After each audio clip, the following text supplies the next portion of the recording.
Hi everyone, welcome back. It's a really cold day here in Leitrim, like in lots of parts of the country, so I'm going to make a really nice creamy tomato soup.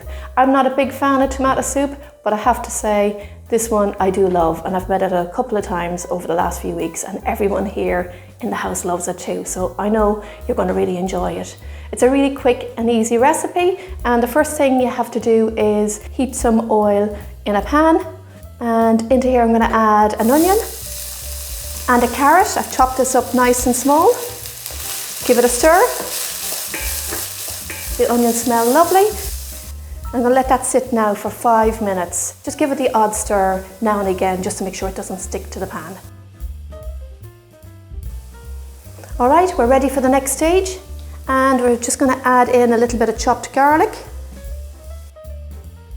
Mix it all in and cook the garlic in the onion and carrot for about a minute or two.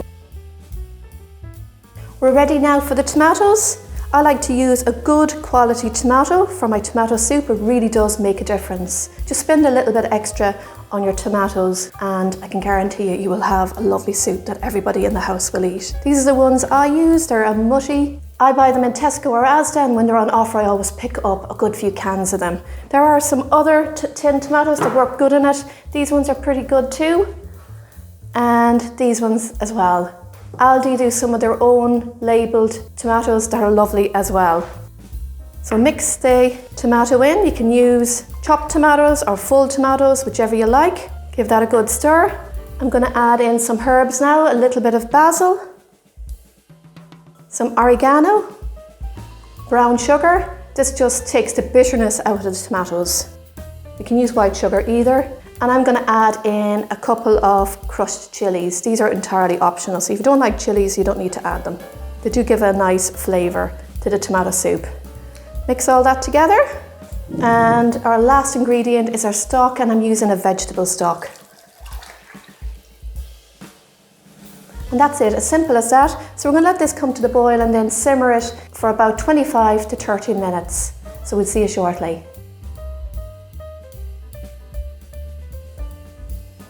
This has been cooking away now for 25 minutes and it's ready. You can serve this chunky. I'm actually going to blitz it with my hand blender.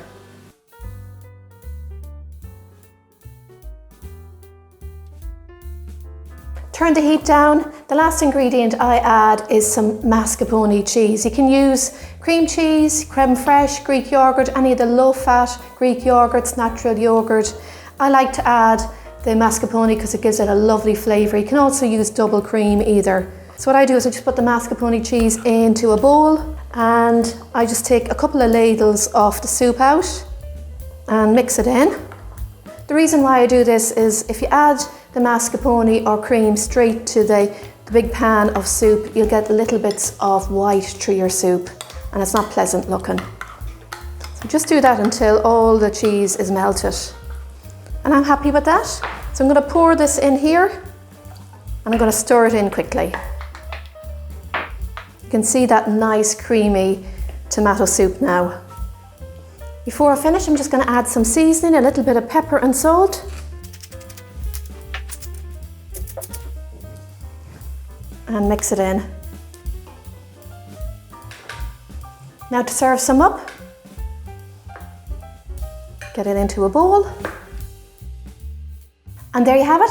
That is my tomato soup. It's a beautiful soup. Try it out and let me know what you think. And this goes great with my homemade brown scones. If you haven't seen that recipe, I'll pop a link to it in the comments down below. I really hope you try out this tomato soup and let me know what you think. I'd love to hear from you. Thanks so much for watching. Hope you enjoyed the video and see you all soon. Happy baking, everyone.